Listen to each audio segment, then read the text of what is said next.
الحمد لله نستعينه ونستغفره ونؤمن به ونتوكل عليه ونعوذ بالله من شرور أنفسنا ومن سيئات أعمالنا فمن يهده الله فلا مضل له ومن يضلل فلا هادي له وأشهد أن لا إله إلا الله وأشهد أن محمدا عبده ورسوله أرسله بالحق بشيرا ونذيرا اللهم صل على سيدنا وحبيبنا وشفيعنا محمد صلى الله عليه وسلم رب اشرح لي صدري ويسر لي أمري واحلل عقدة من لساني يفقه قولي ربنا زدنا علما فقال الله تعالى في القرآن الكريم والفرقان المجيد فأعوذ بالله من الشيطان الرجيم بسم الله الرحمن الرحيم وما أرسلناك إلا رحمة للعالمين وفي مقام آخر قال الله تعالى وإنك لعلى خلق عظيم صدق الله العظيم.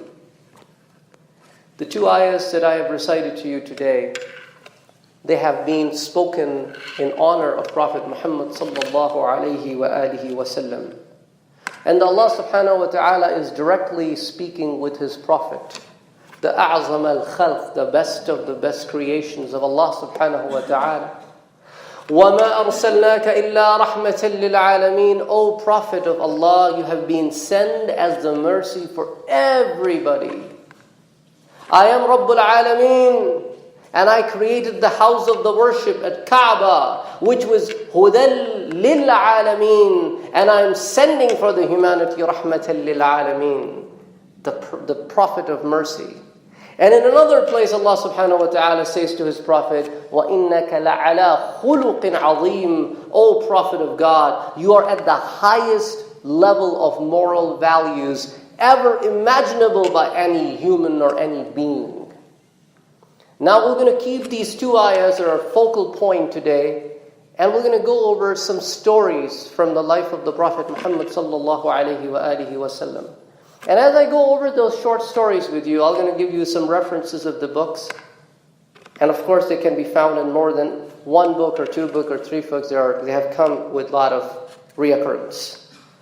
The first story that I want to share with you is the Prophet Muhammad sallallahu alaihi wasallam in the 6th year after migrating to Medina, sent out a group of people for expedition up north.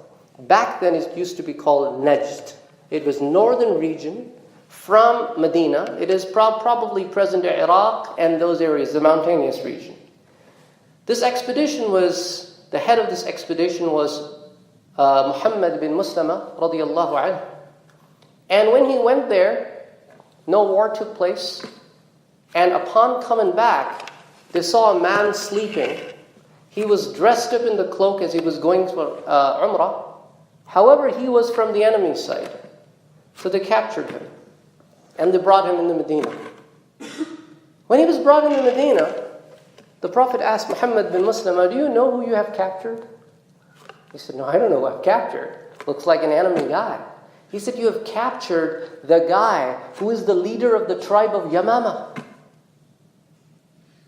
Oh my God. He captured a leader of a tribe. And that tribe is so strong that all the grains that come to Makkah has to come through Yamama. If they stop the trade route, the people of Makkah will die of starvation. That's how strong of a tribe he is. And you have captured his leader, Thamama ibn Ithal. So the Prophet said, since you have captured him, tie him outside by the pillar of the Masjid al-Nabi. But take care of him. So he was tied. And the Prophet left. Next day the Prophet came. And this is narrated by Imam Muslim, Imam Bukhari, several books of hadith. Imam Baihaqi reports it. Several books of the life of the Prophet, like the Seerat of the Prophet, has been reported. Abu Hurairah radiallahu ta'ala anhu is one of the narrators. So he said, فَخَرَجَ رَسُولُ اللَّهِ صَلَّى اللَّهُ عَلَيْهِ وَسَلَّمَ فَقَالَ. The next day the Prophet said to him, مَاذَا عِنْدَكَ يَا ثَمَامَ. What's with you, Thamama? What's with you? How do you feel? Do you accept Islam and want to come to the fold of Islam? And he said, فَقَالَ عِنْدِي يَا مُحَمَّدٌ خَيْرٌ. I have good in me, Muhammad. By the way, now these are 3 statements that he utters. And ulama quoted in their books, the reason they quoted, because in Arabia it was part of their culture that when a leader of a tribe would speak, the Arabic would be so eloquent and concise that you would have to actually explain it to a layman for the person to understand what exactly this short statement meant. He said, "In taqtul dhadamin." If you want to kill me, kill me. But remember, dhadamin has two different explanations done by ulama. Imam Halabi says that Musaylima Kazzab, who was be announcing himself as a false prophet in the times to come, send this guy that you should disguise as if you're going for Umrah, as you go past the Medina, kill the Prophet. But the other narrators have not narrated this particular piece. So based on that narration, ulama says, "In taqtul zadamin," if you kill me, but I've come to kill you too. It'll be over. The accounts will be settled. And the other ulama say, no, "In taqtul zadamin" means that don't think that my blood will go to wane. I have a big tribe on my back. They will come and will take my revenge. So in taqtul zadamin, wa in tan'am ala shakirin. If you forgive me, if you bless me, I'm a leader of a tribe. I'll remember you. I'll give you reward back. وَإِن كُنْتَ تُرِيدُ الْمَالِ. If you need money, if you need wealth, فَاسْأَلْ تُعْتِي مِنْهُ مَا شِئْتَ. I'm a wealthy man, I'll give you whatever you ask. He clearly doesn't understand Prophet. You can see by his statements. Because he's speaking to the Prophet that if he raises his hands in dua, the world will reveal all his treasures to him. This is the Prophet that he's speaking to. But he doesn't know him yet. So he's so arrogant. And what does the Prophet do?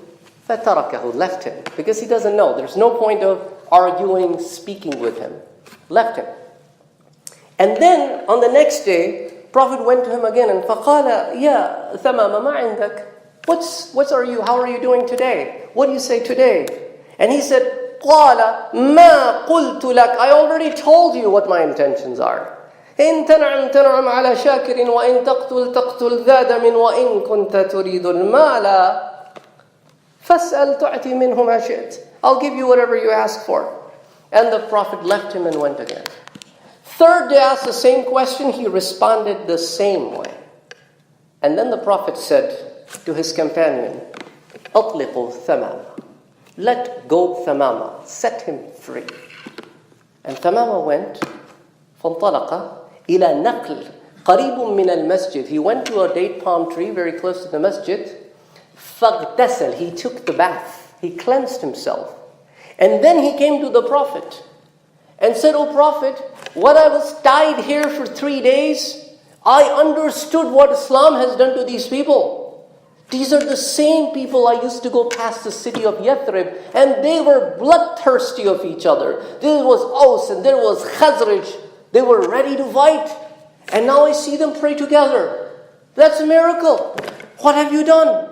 Then I was sitting here and noticing these people. فَأَلَّفَ بَيْنَ قُلُوبِهِمْ. Allah subhanahu wa ta'ala has brought their hearts together. Now I've come to understand why Islam is the only right religion. فَقَالَ أَشْهَدُ أَن لَا إِلَهَ إِلَّا اللَّهُ وَأَشْهَدُ أَنَّ مُحَمَّدًا عَبْدُهُ وَرَسُولُهُ. I want to say the shahada. I want to enter the fold of Islam. Please accept my Islam. And the Prophet accepted his Islam. And he entered the fold of Islam. And then he said, "Ya Muhammad, O Muhammad, Wallahi ma kana ala al-ardi wajhun abghadu ilayya min wajhik." There was nobody that I hated more than I hated you. However, now, Allahu Akbar, wajhuk, your face, ahabbul wujuha kullaha ilayk. You have the most beloved face to me in my heart. Wallahi ma kana min dini abghadu ilayya min dinik.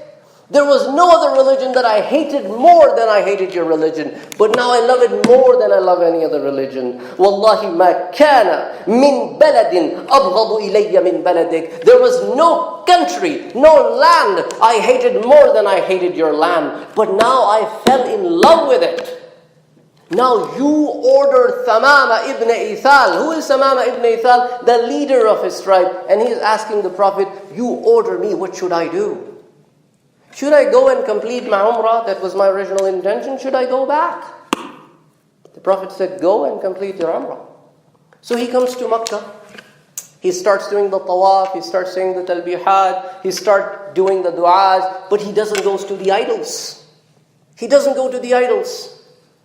And the people of Makkah was like, okay, this is the same Thamam ibn Ithal, but what's wrong with him?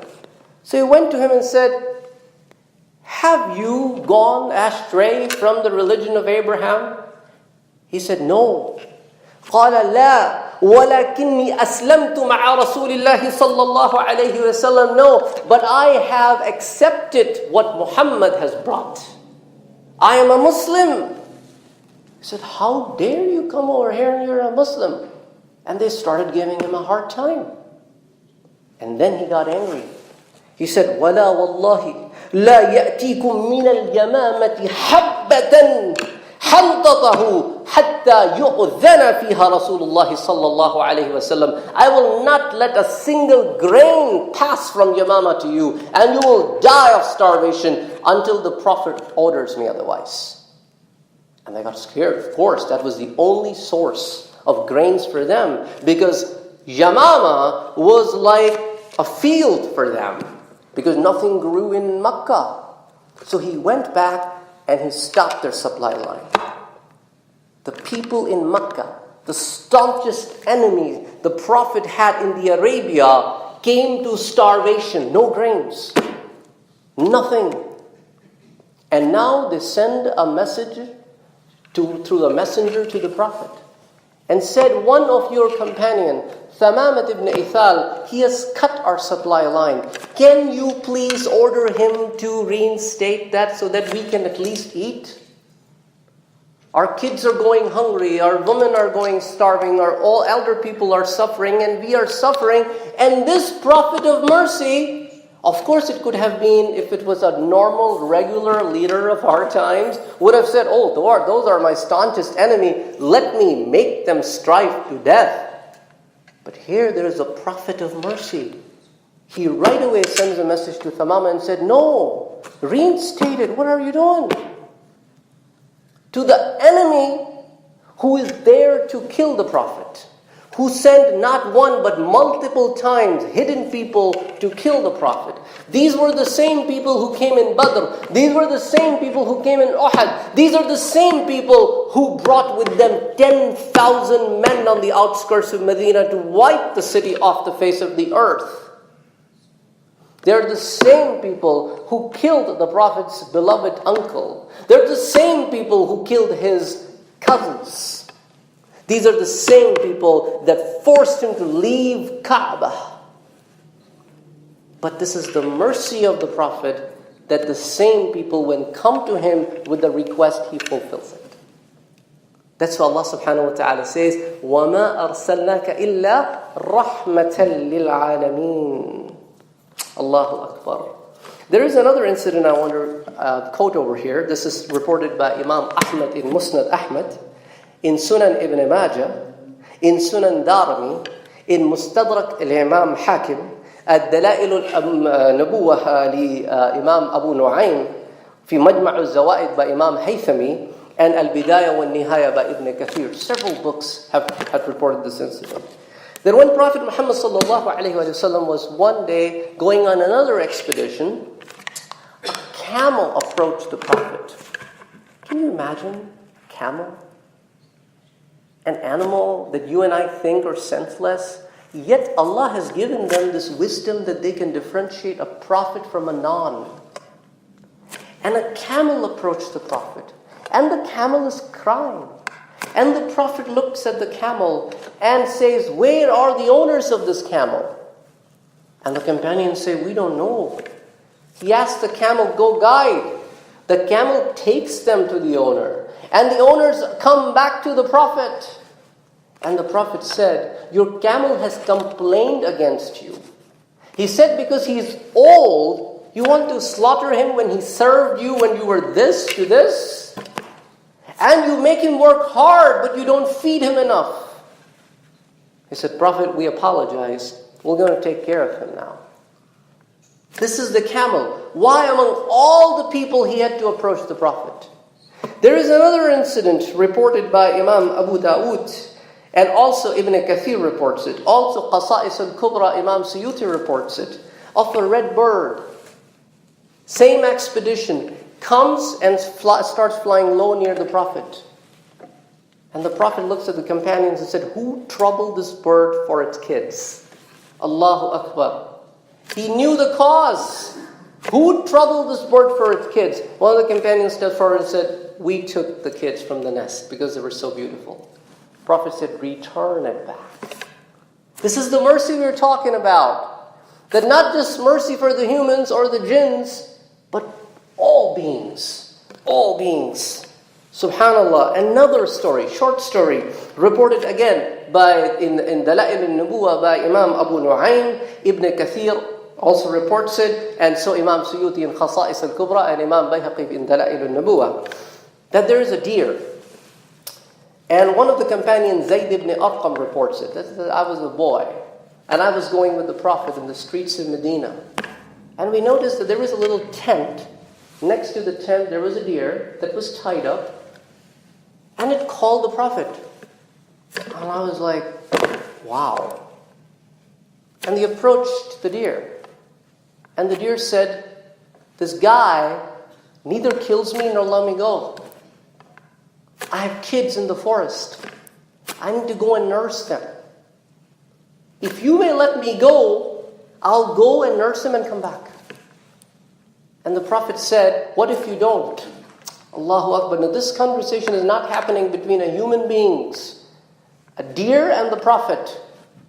And the deer says, how can I not return back? You're the Prophet of God. The God's wrath will be upon me if I don't return back and fulfill a promise that I give to you.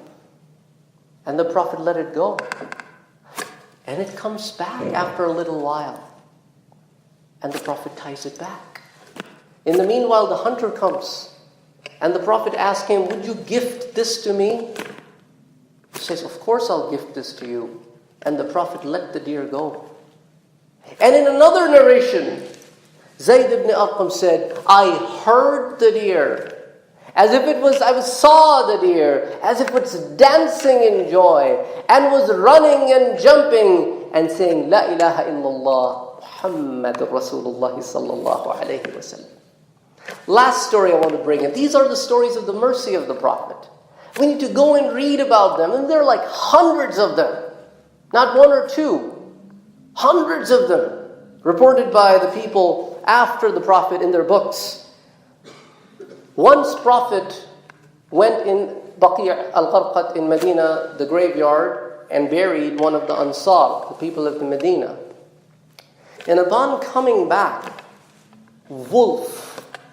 Can you imagine a wolf that right away attacks? He's sitting like a dog in the way. And Prophet looks at it. Again, it's reported by Ibn Kathir in Al-Bidayah wal-Nihaya and Khasa'is al-Kubra by Imam Suyuti. He looks at the wolf and he looks at his companion and said, his name is Uwais. He has been sent as a representation of the wolves near Medina. They want to come to some kind of agreement with you guys. That maybe each farmer should give away one sheep from all the sheep that the farmer owns.